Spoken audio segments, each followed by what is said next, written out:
Meron tayo sa Novaliches market. Mura mga isda dito guys. 50 pesos lang tumpok. Marami na yung mabibili dito na isda. Yung gaya ng galunggong. Hindi ko alam anong tawag sa ibang isda eh. Dito mga gulay dito mura lang din. Nakabili ka dito yung chapsuy. Talagang 30 pesos. Kamatis 5 piso, 1/4. Yan guys, marami yung pagpipilian na gusto nyo bilhin. Lalo na pag dito pag maaga yung mga 4 AM yun, bagsakan kasi ng dito ng isda, kaya mura yung makakabili dito.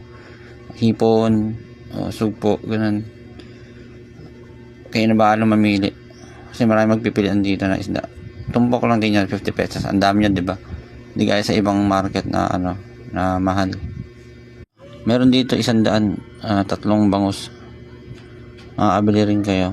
Alimango, limasag, yan, marami dito mapagpipilian.